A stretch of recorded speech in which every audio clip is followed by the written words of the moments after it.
నా పేరు పిండి Shyam Babu. Andhra Pradesh mobile dispensing union తరపున రాష్ట్ర అధ్యక్షుడిగా కొనసాగుతున్నాను. అలాగే కృష్ణా జిల్లా అధ్యక్షుడిగా కూడా నిధులు నిర్వహిస్తున్నాను.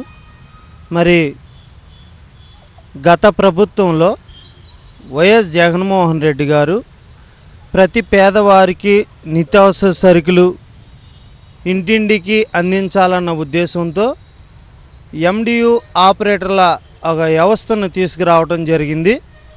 మరి ఆ వ్యవస్థలో ఎండియు ఆపరేటర్లుగా మమ్మల్ని నియమించినందుకు జగన్మోహన్ రెడ్డి గారికి కృతజ్ఞతలు తెలియజేసుకుంటున్నాం. గత 4 సంవత్సరాలుగా మేము ప్రజల వద్దకే నిత్యావసర సరుకులు అందించాలి అన్న సంకల్పం ఏదైతే ప్రారంభించారో ఆ సివిల్ సప్లై డిపార్ట్మెంట్ పౌర సరఫరా శాఖలో మేము ఇంటింటికి ప్రజా పంపిణీ నిర్వర్తిస్తూ మా నిధులను మేము కొనసాగిస్తున్నాము. మరి ప్రభుత్వం మారిన తర్వాత నూతనంగా ఏర్పడిన ఈ కూటమి ప్రభుత్వంలో ఈ 9 నెలల కాలం మేము ఎండియు ఆపరేటర్లుగా కొనసాగడం జరిగింది. మరి నిన్న కాక మొన్న జరిగిన ఏపీ క్యాబినెట్ మీటింగ్లో ఈ రేషన్ వెహికల్ తొలగించడం జరుగుతుందని మంత్రివర్యులు మరి స్టేట్మెంట్ ఇవ్వడం జరిగింది. దానికి ఆంధ్రప్రదేశ్లో 9260 ఎండియు ఆపరేటర్లుగా కొనసాగుతున్నాం. అలాగే మాతో పాటు రాష్ట్రంలో ఇంకో 9000 మంది హెల్పర్గా మాతో ఉద్యోగం చేయటం జరుగుతుంది. ఈ సుమారు 20,000 మంది మేము ఈ రోడ్డు పరిస్థితి ఏర్పడింది.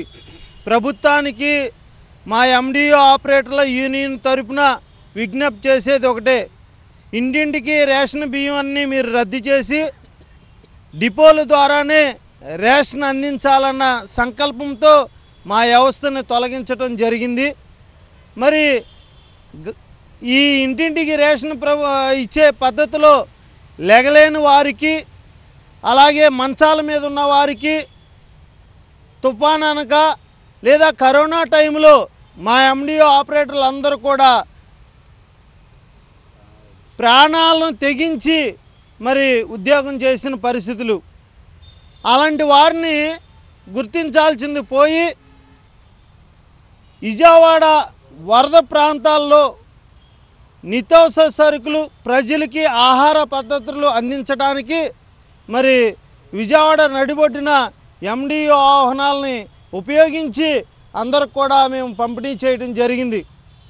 అప్పుడు కూడా మేము ప్రభుత్వానికి విజ్ఞప్తి చేసాం, ఈ ఎండియు ఆపరేటర్ల మరి సేవలను గుర్తించి మా వ్యవస్థను కొనసాగించాలని మరి ప్రభుత్వానికి నారా చంద్రబాబు నాయుడు గారికి మేము విజ్ఞప్తి చేయటం జరిగింది. అందులో భాగంగానే ఇన్నాళ్ళు కొనసాగించారు కదా, మరి ఇంకా మమ్మల్ని కొనసాగిస్తారని మేము ఉత్సాహంగా పనిచేసుకుంటూ వెళ్తున్నాం. అర్ధాంతంగా ఇప్పుడు మా ఎండియు ఆపరేటర్ల వ్యవస్థను తొలగించడం ఆంధ్రప్రదేశ్లో ఉన్న ప్రతి ఒక్క ఎండియు ఆపరేటర్ కూడా జీవనోపాధి కోల్పోవడం జరిగింది. దయచేసి మంత్రివర్యులు మరొకసారి మా వ్యవస్థ మీద ఆలోచన చేసి మాకు జీవనోపాధి కలిగే విధంగా మాకు ఏదైనా ప్రత్యామ్నాయం చూపాలని ప్రభుత్వానికి విజ్ఞప్తి చేస్తున్నాం. మరి అలాగే ఎంతోమంది చదువుకున్న వాళ్ళు ఎంఏ డిగ్రీలు ఇంటర్మీడియట్ చదువుకున్న వాళ్ళు మా వ్యవస్థలో ఉన్నారు. వీళ్ళందరికీ కూడా డిపోలు ఎవరికన్నా ఉపాధి చదువుకున్న వాళ్ళకి మీరు ఏర్పాటు చేయవలసిందిగా మా ద్వారా విజ్ఞప్తి చేస్తున్నాం. నా పేరు వెంకటేశ్వరరావు, ఎన్టీఆర్ జిల్లా రూరల్ మండలాల అధ్యక్షుడిని ఎండియు ఆపరేటర్లకు. ఈ ఎండియు వ్యవస్థని తీసుకొచ్చినటువంటి జగన్మోహన్ రెడ్డి గారు మరి ప్రతి ఒక్క పేదవాడికి మంచి జరగాలని చెప్పి చూశారు. కానీ ఇప్పుడు ఉన్న పలంగా ఎండియు ఆపరేటర్లందరినీ కూడా రోడ్డును పడేసే విధంగా, ఇంకా 18 నెలలు ఉండగానే రోడ్డును పడేసే విధంగా మరి మంత్రివర్యులు మనకి నిర్ణయం తీసుకోవడం జరిగింది. క్యాబినెట్లో నిర్ణయం తీసుకున్న క్షణంలోనే మళ్ళీ రేపు జరగబోయే 1వ తారీఖు నుంచి రేషన్ బియ్యం డీలర్లు ఇవ్వాలని చెప్పారు. సరే ఇది ఏది ఏమైనా కూడా జనానికి మేలు చేయాలని చెప్పి మేము చేశాము. మాకు బడ్జెట్ తక్కువగా ఉంది, మిమ్మల్ని తొలగిస్తున్నామని చెప్పి మంత్రి గారు మాకు డైరెక్ట్గా చెప్పకపోయినా ఏదైతే క్యాబినెట్లో చెప్పారో ఇలా ఒకేసారి 20,000 మంది అందరినీ కూడా రోడ్డున పడేయటం అనేది మాకు చాలా బాధాకరంగా ఉంది. మేమంతా కూడా ఇప్పుడు మాకు జీవనాధారంగా మేము ఆల్రెడీ మొన్న మంత్రి గారు పిలిపించినప్పుడు చెప్పాము. అందరం కూడా వయసు మీద పడ్డోళ్ళం, లారీ డ్రైవర్లం, మాకు ఏ ఉద్యోగాలు కూడా దొరికే పరిస్థితి లేదు.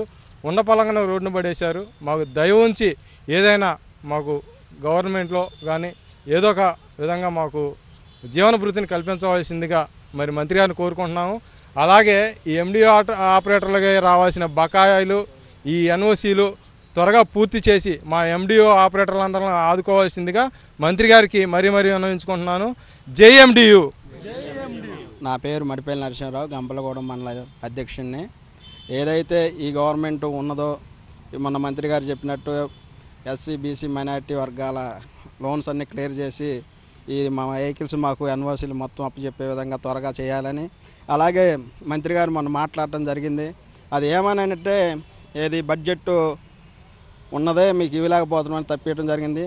ఒక రేషన్ డీలర్లకి 300 కోట్ల రూపాయల బడ్జెట్లో కేటాయించడం జరుగుతుంది ప్రతి నెల కూడా. కేవలం మా ఎండి వ్యవస్థకి 25 కోట్లు మాత్రమే ఖర్చు. వాళ్ళతో పోల్చుకుంటే దగ్గరగా వాళ్ళ 70% ఎక్కువ. వాళ్ళ 300 కోట్లు అయితే వాళ్ళకి ఇచ్చేది మాకు కేవలం 25 కోట్లే. మమ్మల్ని కొనసాగించడం కూడా పెద్ద విధి కాదు వాళ్ళకి. మా తరపు నుంచి కొనసాగించాల్సిందిగా కోరుతున్నాం, లేదా త్వరగా మా అన్ని క్లియరెన్స్ చేసి ఇవ్వాల్సిందిగా కోరుతున్నాం.